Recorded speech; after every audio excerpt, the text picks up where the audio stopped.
Hi, I want to do a quick video. I am in my husband's man cave because I have no office. Yes, that is Chuck Norris's head behind me, if you're wondering.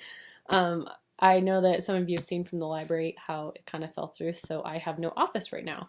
Literally everything is in a storage unit until I find another space, so this will have to work for now. Anyways, I wanted to give you an update about how I was at the cemetery last week, and I did a post when I was raking it and stuff, and I showed you, I think in the video, the little baby's grave, and that still just didn't sit right with me that it's got a little brick.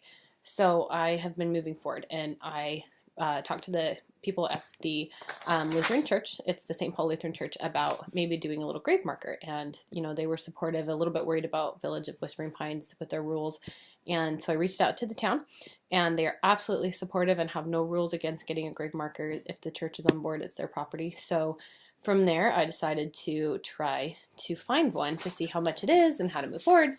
And I went and talked to Powell Funeral Home today, and they were so sweet. I talked to a marshal, great guy, and he let me know that, you know, it is absolutely doable. They're going to offer, you know, $50 to do a little grave marker and $2 per letter. And I told him about the story, and, you know, I still would love to find out the details. I'm not sure if I even went in on it too much, but that the baby was left on the porch. And I think that it might have been left out of wedlock. You know, back then that wasn't something that was acceptable. And, you know, I don't know if it's the church to know or what it was. Maybe there's more details I would love to know if there is any, if anybody knows. But the man that I had talked to, his name was Clayty Hugh Kaiser.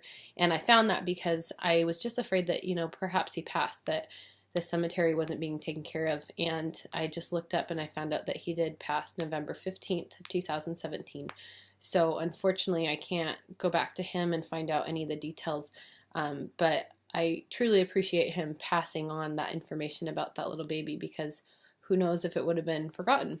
And so now it's in the little fenced off area, and we're going to get it a grave marker. So I'm reaching out to you guys because, you know, I don't know all of what I'm doing. I just kind of follow my heart. But it'll take about 10 weeks to get a grave marker. And the next step is to decide what would be the right thing to put on it. You know, nobody knows the name of this baby.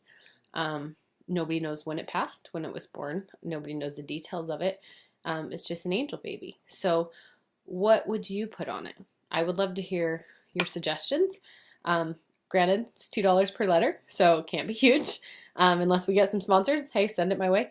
But, you know, something that would be meaningful and validate this little body that is buried and its soul is passed on, but to just respect it and honor it. And I am reaching out to you guys to ask, what do you think is appropriate? What do you think is something inspiring, validating, respectful, loving? You know, what would be the right thing to put on this grave marker?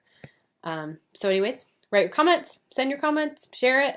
And if you know any more details about the baby, that's great. You know, unfortunately, I think the only one who really knew to me, the only one who seems to know is this man who passed, unfortunately. But I'm sure that there's more who do. But even if not, we know now, and we can mark this. And, you know, when it's out in 10 weeks after I order it, you know, I'll invite whoever wants to come and be there. So anyways, send me your ideas. Okay, bye.